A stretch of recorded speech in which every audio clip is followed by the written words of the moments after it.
ಎಲ್ರಿಗೂ ನಮಸ್ಕಾರ. Welcome back to my mini vlog. ಇವತ್ತು ಪಾಪು ಬಿರಿಯಾನಿ ಬೇಕು ಅಂತ ಕೇಳ್ತಿದ್ದ. ಹಾಗೆ ಒಂದು 3/4 kg ಚಿಕನ್ ಅಷ್ಟು ಬಿರಿಯಾನಿ ಮಾಡೋಣ ಅಂತ ಮಾಡ್ಕೊಳ್ತಾ ಇದ್ದೀನಿ. ಅದಕ್ಕೆ ಒಂದು ಮಿಕ್ಸಿ ಜಾರ್ಗೆ ಶುಂಠಿ, ಬೆಳ್ಳುಳ್ಳಿ, ಕಾಳುಮೆಣಸು, ಚಕ್ಕೆ, ಲವಂಗ ಮತ್ತು ಸ್ವಲ್ಪ ಈರುಳ್ಳಿ, ಹಸಿರು ಮೆಣಸಿನ್ಕಾಯಿ, ಕೊತ್ತಂಬರಿ ಸೊಪ್ಪು, ಪುದೀನ ಸೊಪ್ಪು ಹಾಕ್ಕೊಂಡು ಚೆನ್ನಾಗಿ ಗ್ರೈಂಡ್ ಮಾಡಿ ತೆಗೆದಿಟ್ಕೊಂಡೆ. ಇನ್ನು ಅದೇ ಒಂದು ಕುಕ್ಕರ್ಗೆ ಒಂದು 2 ಸ್ಪೂನಷ್ಟು ಎಣ್ಣೆ, ಒಂದು 3 ಸ್ಪೂನಷ್ಟು ತುಪ್ಪ ಹಾಕ್ಕೊಳ್ತಿದ್ದೀನಿ. ತುಪ್ಪ ಜಾಸ್ತಿ ಹಾಕಿದ್ರೆ ಚೆನ್ನಾಗಿರುತ್ತೆ.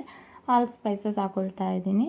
ಹಾಗೆ ಒಂದು 2 ಈರುಳ್ಳಿ ಕಟ್ ಮಾಡಿ ಇಟ್ಕೊಂಡಿದ್ದೆ ಒಗ್ಗರಣೆಗೆ, ಅದನ್ನು ಹಾಕ್ಕೊಳ್ತಾ ಇದ್ದೀನಿ. ನಂತರ ರುಬ್ಬಿಟ್ಕೊಂಡಿರೋ ಮಸಾಲ ಕೂಡ ಹಾಕ್ಕೊಂಡು ಚೆನ್ನಾಗಿ ಫ್ರೈ ಮಾಡ್ಕೋಬೇಕು, ಹಸಿ ಸ್ಮೆಲ್ ಹೋಗೋ ತನಕ. ಆಮೇಲೆ ಒಂದು 3/4 kg ಅಷ್ಟು ಚಿಕನ್ ಕೂಡ ಹಾಕ್ಕೊಂಡು ಸ್ವಲ್ಪ ಉಪ್ಪು ಮತ್ತು ಸ್ವಲ್ಪ ಅಚ್ಕಾರದ ಪುಡಿ ಹಾಕ್ಕೊಂಡು ಚೆನ್ನಾಗಿ ಫ್ರೈ ಮಾಡ್ಕೊಳ್ಳಿ. ಅದು ಚೆನ್ನಾಗಿ ಹಸಿ ಸ್ಮೆಲ್ಲೆಲ್ಲ ಹೋಗೋ ತನಕ ಚೆನ್ನಾಗಿ ಫ್ರೈ ಮಾಡಿಕೊಂಡು ನಂತರ 1.5 ಗ್ಲಾಸಷ್ಟು ಅಕ್ಕಿನ ನೆನೆಸಿಟ್ಟಿದ್ದೆ ಮುಂಚೆನೇ. 1.5 ಗ್ಲಾಸ್ ಅಕ್ಕಿಗೆ 3 ಕಪ್ಪಷ್ಟು ನೀರು ಹಾಕ್ಕೊಂಡು ಚೆನ್ನಾಗಿ ಕುದಿ ಬರೋ ತನಕ ಬಿಡಬೇಕು. ಕುದಿ ಬಂದ ನಂತರ ಅಕ್ಕಿ ಹಾಕ್ಕೊಳ್ತಾ ಇದ್ದೀನಿ ನಾನು.